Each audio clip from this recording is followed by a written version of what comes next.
आप दोनों के बीच में क्या एनर्जी चल रही है, आप दोनों एक दूसरे के बारे में और अपने जो रिश्ता है, आप दोनों का जो रोमांटिक रिलेशनशिप है उसके बारे में क्या सोच रहे हैं, यही सब हम इस रीडिंग में चेक करेंगे। So welcome to my channel soothing souls. कैसे हैं आप सब? आई होप सब लोग खुश होंगे, हैप्पी होंगे और पॉजिटिविटी के साथ अपनी लाइफ में आगे बढ़ रहे होंगे। सो व्यूअर्स, ये एक टाइमलेस रीडिंग है। जब भी आपके सामने आई आपकी रीडिंग है, जेंडर स्पेसिफिक नहीं है, इसको कोई भी देख सकता है और ये कोई भी पर्टिकुलर ज़ोडिएक साइन के लिए नहीं है। ये सभी जो है कलेक्टिव जनरल रीडिंग है, सब लोग इसको देख सकते हैं। तो चलिए देखते हैं कि इस समय दोनों के बीच में क्या चल रहा है, दोनों के दिमाग में क्या चल रहा है, एनर्जी कैसी चल रही है। So let's check. Exhaustion, projection, flowering, एक कार्ड और लेते हैं, कंप्लीशन एंड बॉटम की एनर्जी है कॉन्शियसनेस की। तो ये बॉटम की एनर्जी है। तो व्यूअर्स, ये जो मुझे दिखाई दे रहा है इसमें मुझे पर्टिकुलरली नंबर 7 या नंबर 9 जो है वो दिखाई दे रहा है। तो मे बी ये नंबर का आप दोनों की लाइफ में बहुत इम्पोर्टेंस है। दोनों में से किसी का बर्थडे हो सकता है या आप दोनों का लाइफ पाथ नंबर हो सकता है या कोई ऐसी डेट हो सकती है जो आप लोगों के लिए बड़ी इम्पॉर्टेंट हो। तो अभी जो मैं ये देख पा रही हूँ कि एट प्रेजेंट मोमेंट यानी इसी समय, एंड व्यूअर्स ये टाइमलेस रीडिंग है, जब भी आपके सामने आएगी ये आपकी रीडिंग है, तो ये टाइम बाउंड रीडिंग नहीं है।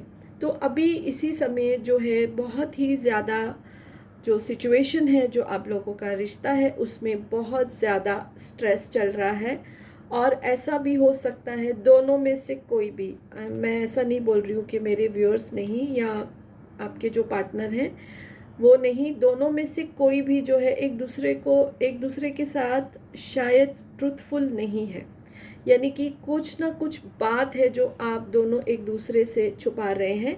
कई बार ऐसा भी होता है कि हम कोई अच्छे के लिए यानी दूसरे को तकलीफ़ ना हो उसके लिए भी कुछ बातें छुपाते हैं, पर जहाँ तक एक रिश्ते का सवाल होता है तो दोनों ही जो पार्टीज़ हैं उनको एकदम जो एक दूसरे के साथ ट्रूथफुल रहना चाहिए, ट्रांसपेरेंट रहना चाहिए, ओपन रहना चाहिए। तो उस वजह से भी शायद दोनों के रिश्ते में प्रॉब्लम आ रही है और स्ट्रेस हो रहा है दोनों को एक दूसरे को लेके। लेकिन जो फ्यूचर है इस रिश्ते का, अगर हम बॉटम की एनर्जी देखें तो ये जो है डिवाइन कनेक्शन है, यानी कि सोलमेट या ट्विन फ्लेम कनेक्शन है। ये डिवाइन की तरफ से ही आप एक दूसरे से मिले हो। देखिए दूसरा कार्ड भी है सोर्स का। तो आप दोनों एक दूसरे से ऐसे ही नहीं मिले हो, डिवाइन इंटरवेंशन है, डिवाइन की मर्ज़ी है, ब्रह्मांड की मर्ज़ी है, इसीलिए आप एक दूसरे से मिले हो। तो ये रिश्ता तो है वो कंप्लीशन की तरफ जाना ही है। भले अभी थोड़े प्रॉब्लम्स हैं, दोनों एक दूसरे से बात नहीं कर रहे हो या सेपरेशन चल रहा है, बट इस रिश्ते को कंप्लीट होना ही है। और जो मैं देख पा रही हूँ नियरली अब से 15 डेज़ के अंदर कुछ ऐसा मेजर चेंज आएगा। कोई ऐसी एक फीमेल जो आपसे रिलेटेड हो सकती है, आपके पार्टनर से रिलेटेड हो सकती है, आपके इस रिश्ते को ठीक करने में बहुत ज़्यादा हेल्प करेगी।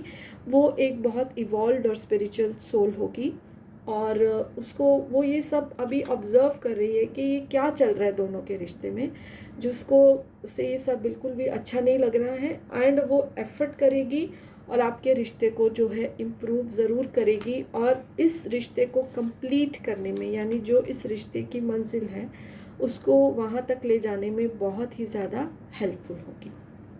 सो या दिस इज़ फॉर नाउ। अगर आपको मेरी ये रीडिंग पसंद आई है तो प्लीज़ इस रीडिंग को लाइक करके इस मेरे चैनल को अभी तक अगर सब्सक्राइब नहीं किया है तो प्लीज़ सब्सक्राइब कर दीजिए एंड बेल का जो आइकॉन है उसको प्रेस कर दीजिए ताकि आने वाली रीडिंग्स की आपको नोटिफिकेशन मिलते रहें। तो yes, bye for now and blessings to all of you.